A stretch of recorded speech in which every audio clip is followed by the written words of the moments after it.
السلام عليكم ورحمة الله وبركاته. بسم الله الرحمن الرحيم. الحمد لله رب العالمين، والصلاة والسلام على أشرف الأنبياء والمرسلين وعلى آله وصحبه أجمعين. سبحانك لا علم لنا إلا ما علمتنا إنك أنت العليم الحكيم. رب اشرح لي صدري ويسر لي أمري واحلل عقدة من لساني يفقه قولي. اللهم أرنا الحق حقا وارزقنا اتباعه، وأرنا الباطل باطلا وارزقنا اجتنابه. أما بعد. Muslimin muslimat, hadirin hadirat, mudah-mudahan dirahmati Allah Subhanahu wa ta'ala. Pertama-tamanya marilah sama-sama kita panjatkan rasa syukur kita ke hadrat Allah Subhanahu wa ta'ala atas limpah kurnia dan keizinan daripada Allah, dapat sama-sama kita menghadirkan diri ke rumah Allah pada pagi yang penuh dengan keberkatan ini, pagi Jumaat yang merupakan penghulu segala hari. Mudah-mudahan keberadaan kita di dalam rumah Allah pada saat dan ketika ini akan sentiasa dirahmati dan diberkati oleh Allah Subhanahu wa ta'ala. Tuan-tuan hadirin yang dikasihi sekalian, hari ini kita sudah berada di penghujung bulan Sya'ban dan kita sedang menuju ke bulan yang ditunggu-tunggu, yakni bulan Ramadan, yang merupakan satu anugerah dan pemberian daripada Allah Subhanahu wa ta'ala kepada kita secara khususnya umat Nabi Muhammad sallallahu alaihi wasallam. Satu bulan yang penuh dengan kemuliaan, bulan yang difardukan ke atas kita untuk berpuasa sebulan di bulan Ramadan, dan di bulan ini juga merupakan bulan yang dipilih oleh Allah Subhanahu wa ta'ala untuk diturunkan kitab suci Al-Quranul Karim. Dan di bulan ini juga Allah Subhanahu wa ta'ala memperuntukkan kepada kita satu malam yang ibadah pada malam tersebut adalah lebih besar nilainya berbanding 1000 bulan yang lain. Tuan-tuan hadirin yang dikasihi sekalian, pada pagi ini marilah sama-sama kita mengambil sedikit tazkirah ataupun peringatan berkaitan dengan persediaan kita untuk menghadapi Ramadan yang kita akan sambut lebih kurang seminggu daripada hari ini. Mudah-mudahan kita berdoa kepada Allah agar diberikan kepada kita usia dan diberikan kepada kita kesihatan, kekuatan untuk sama-sama kita menyambut Ramadan ini dengan penuh amal ibadah dan ketakwaan kita kepada Allah Subhanahu wa ta'ala.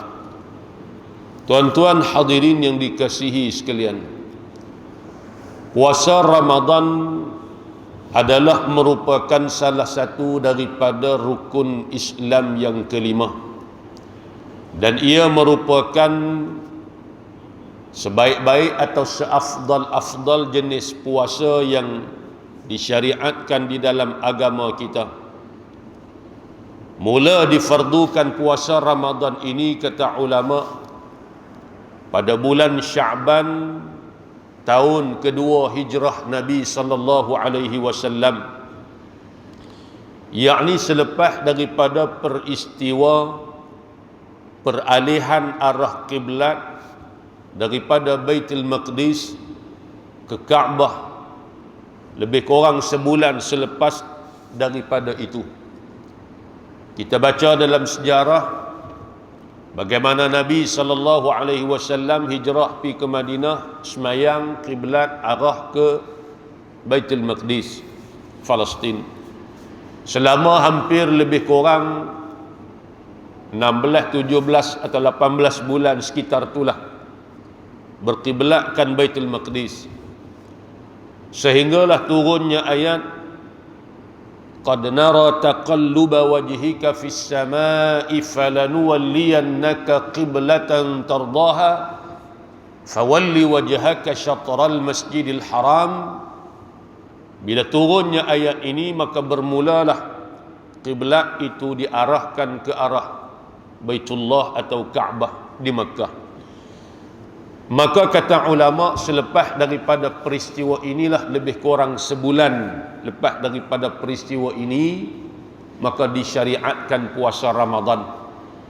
Turunlah wahyu yang selalu kita baca, ya ayyuhalladzina amanu, wahai orang-orang yang beriman, kutiba alaikumus siyam, telah difardukan, diwajibkan ke atas kamu, ditetapkan ke atas kamu puasa, kama kutiba alal ladzina min qablikum, sebagaimana puasa ini telah diwajibkan ke atas mereka yang sebelum daripada kamu, la'allakum tattaqun, mudah-mudahan dengan ibadah puasa yang difardukan atas kamu ini, kamu beroleh sifat takwa atau kamu menjadi manusia hamba yang bertakwa kepada Allah Subhanahu wa taala.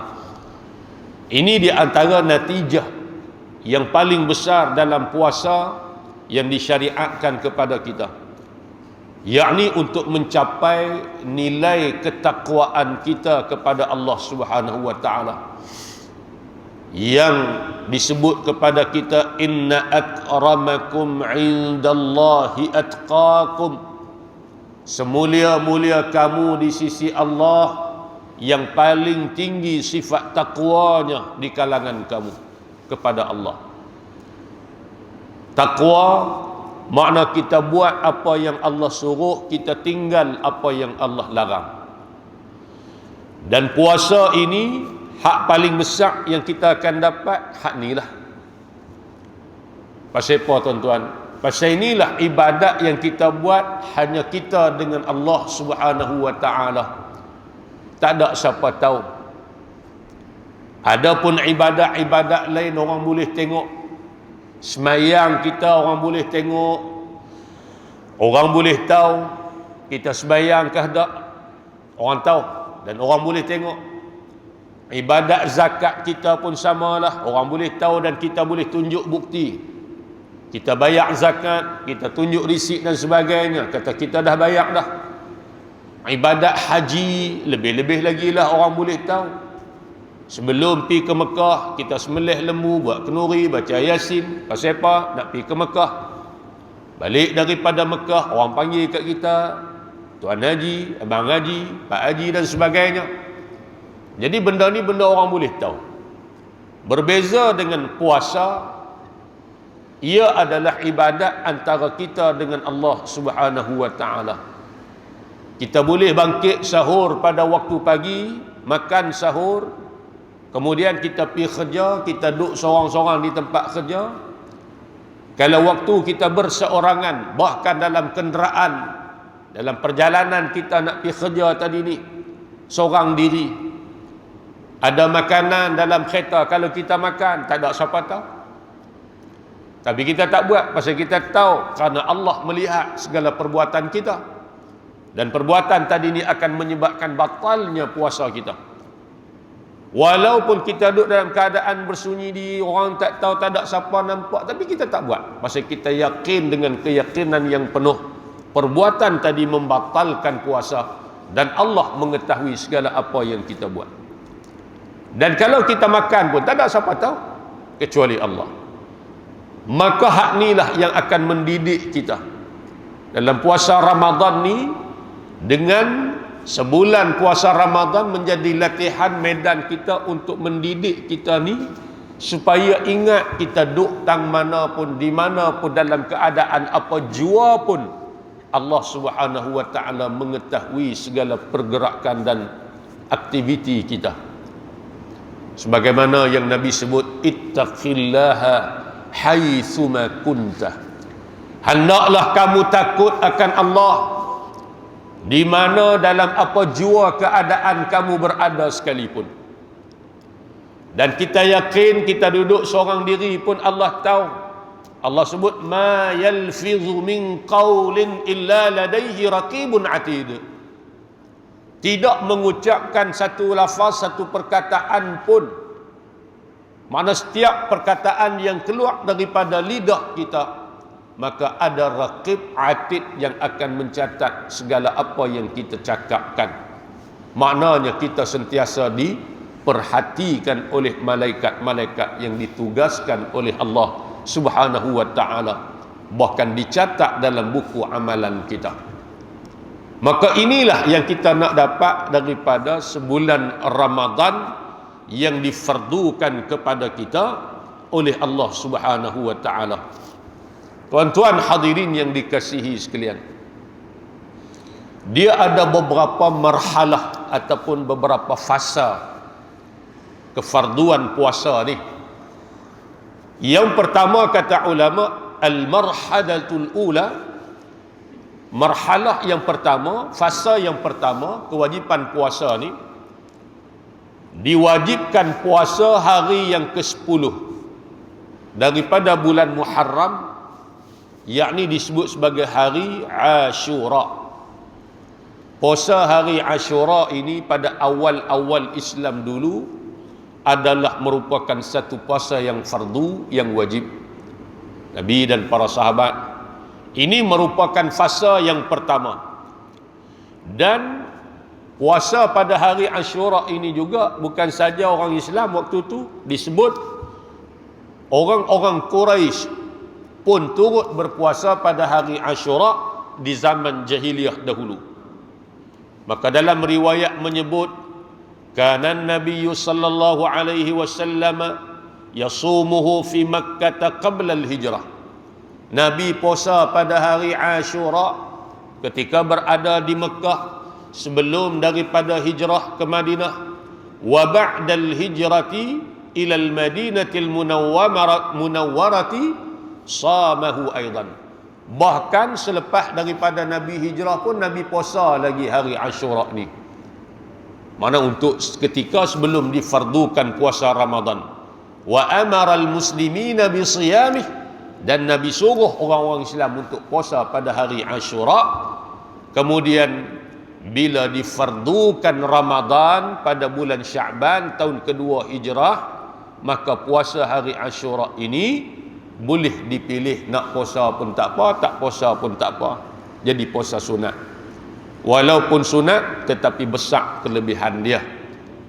Puasa pada hari Ashura ni. Baik.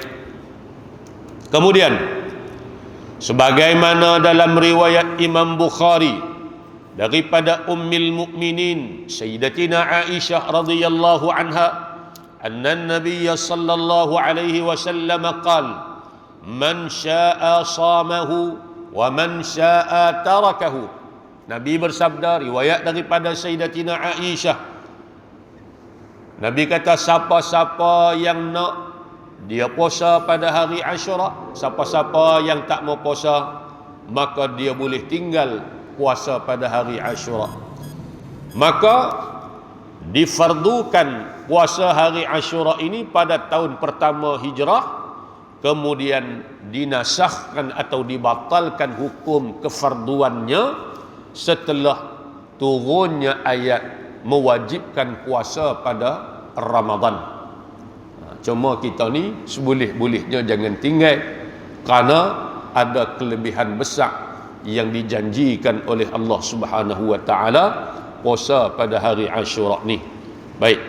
Tuan-tuan hadirin yang dikasihi sekalian, itu marhalah fasa yang pertama kefarduan puasa ke atas umat Islam. Al-marhalatus tsaniyah, fasa yang kedua ni, kita balik tengok sejarah bagaimana kefarduan puasa tu berperingkat.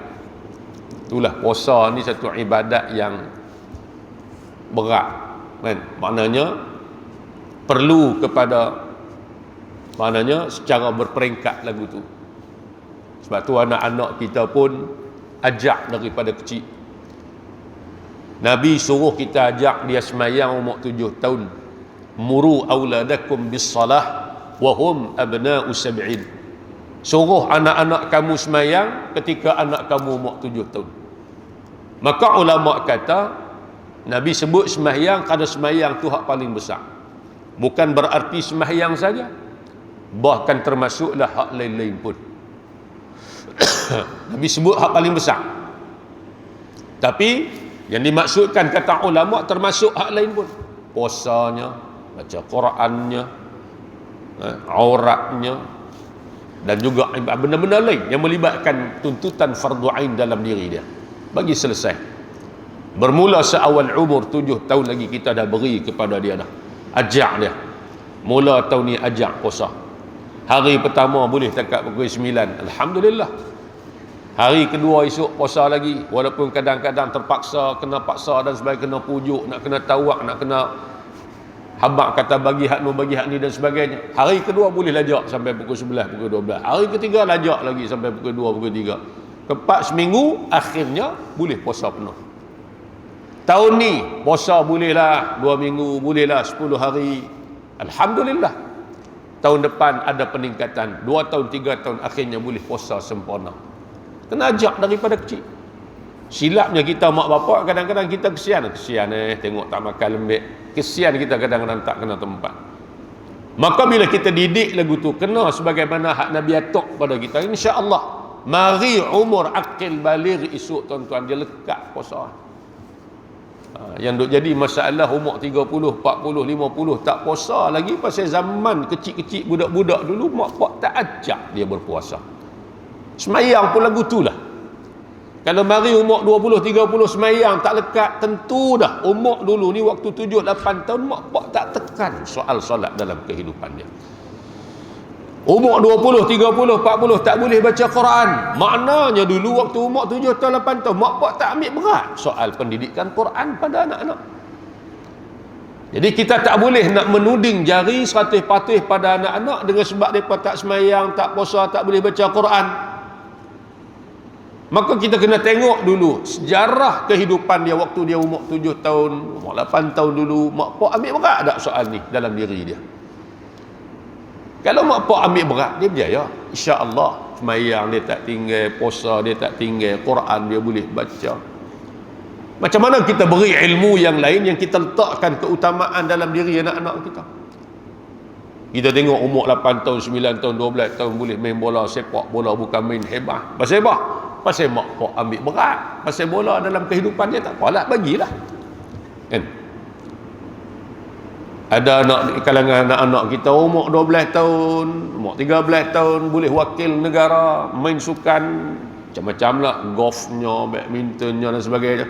Pasal apa? Pada usia yang begitu muda, umur 10, 11, 12 tahun pun dah boleh sampai ke peringkat dunia, peringkat kebangsaan, peringkat antarabangsa, main sukan. Pasal apa? Pasal mak pak ulun gelut bagi hak tu daripada usia awal lagi. Tu. Salat, puasa, baca Quran, kalau kita bagi sejak daripada umur 7 tahun sebagaimana hak Nabi sebut kat kita, sudah tentulah mari umur 11, 10, 11, 12 tahun ni tak ada masalah dah soal puasa, semayang, Quran dalam kehidupan dia.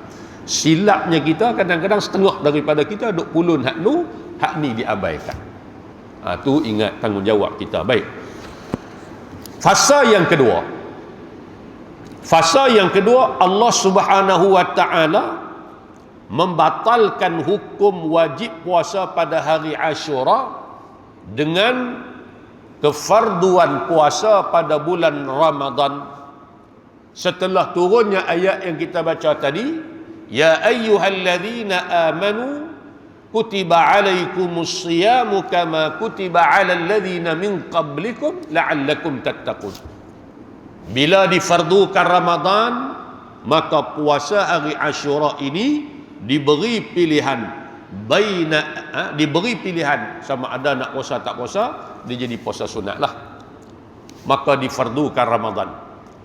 Itu pun Ramadan pada awal-awal kefarduannya, dia difardukan secara alat takhir, boleh pilih baina ada'il fidyati wassiyam, sama ada nak puasa atau nak bayar fidyah.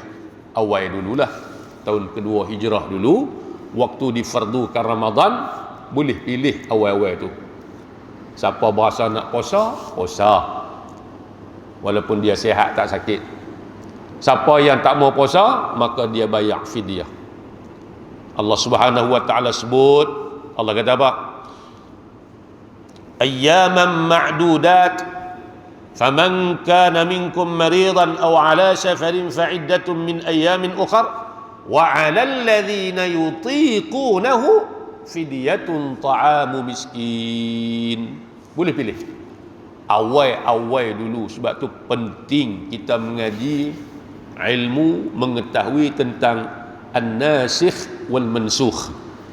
Nah, kita nak tafsir Quran, nak faham Quran ni, kena reti ayat mana ayat nasikh yang membatalkan, ayat mana ayat mansukh, ayat yang dibatalkan. Batal tu pula ada beberapa jenis hukum bacaan dan sebagainya. Kena reti. Kalau kita baca sahaja, maka kita akan faham kata siapa yang mampu, kalau dia tak mau puasa, dia kena bayar fidyah. Tak. Maknanya di sini ketika awal-awal disyariatkan puasa Ramadan dulu, ala takhir baina ada'il fidyati wassiyam, boleh pilih. Maka ini pada fasa yang keduanya, makna difardukan puasa itu secara berperingkat-peringkat, daripada puasa hari Ashura, kemudian berubah puasa sebulan Ramadan. Awal-awal difardukan Ramadan pula diberi pilihan, kalau dia mampu puasa, dia tak mau puasa, bayar fidyah. Kalau dia nak puasa, puasa. Al-marhalatu tsalitsatu, marhalah yang ketiga. Fasa yang ketiga kefarduan puasa ini, dibatalkan marhalah yang kedua tadi. Tak boleh pilih dah.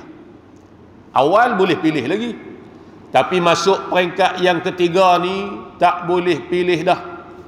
Allah Subhanahu wa taala membatalkan, menasahkan ayat yang sebelumnya dengan ayat mana?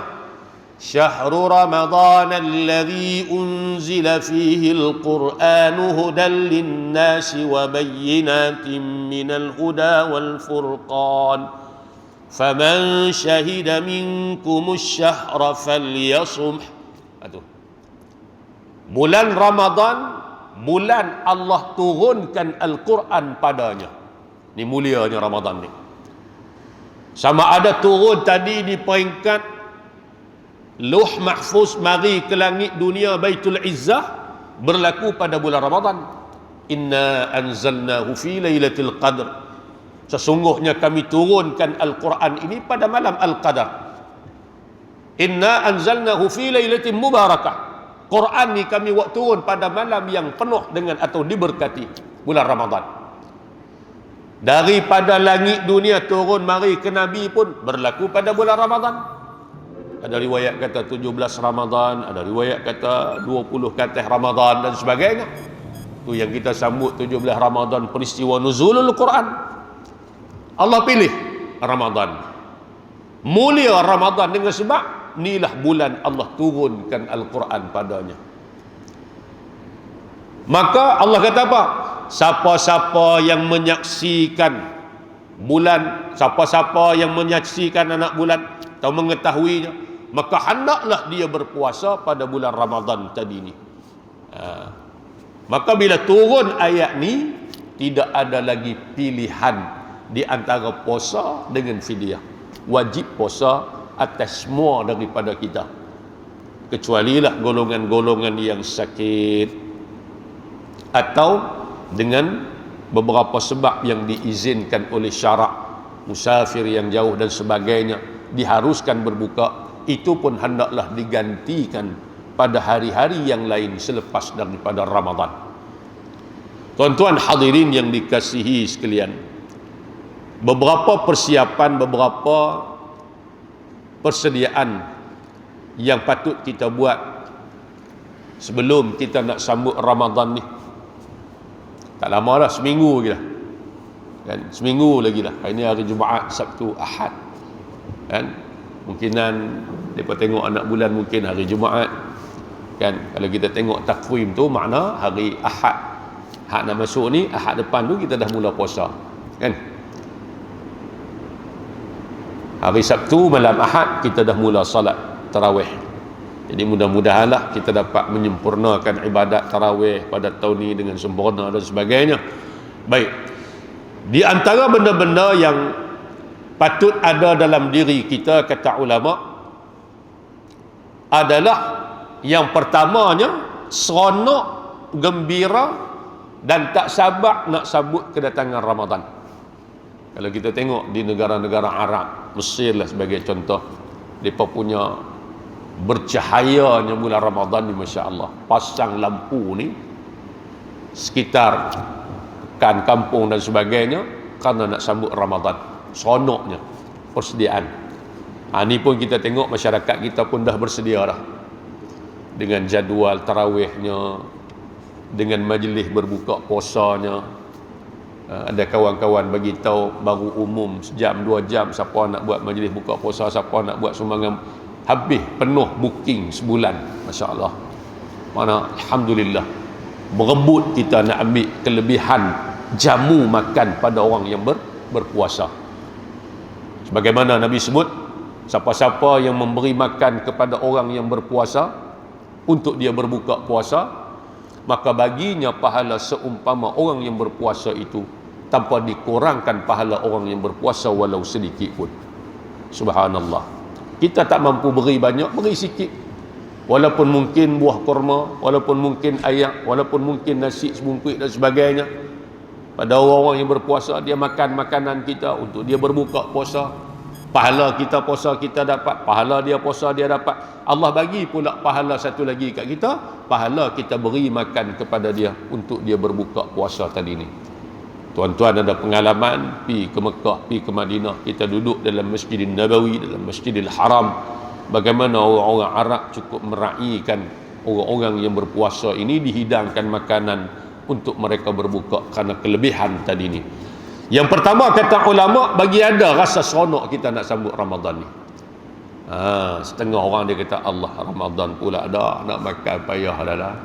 Jenis yang hati ada masalah dia lagu tu. Tapi orang hak beriman ni dia tak sabar. Kerana apa yang ada pada bulan Ramadan tak ada pada bulan lain. Apa yang Allah tawarkan pada bulan Ramadan kita takkan jumpa pada bulan-bulan lain. Rahmat Allah, kelebihan pahala, amalan dilipat gandakan. Buat amalan sunat seumpama amalan fardu pahalanya. Buat satu fardu seumpama 70 fardu yang kita buat pada bulan-bulan lainnya. Itu Ramadan.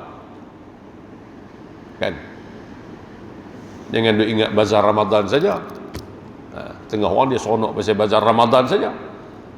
Menega kadang-kadang sampai tak tarawih. Tak maulah. Nak menega-menega, tapi bagi ada masa kita dengan Allah.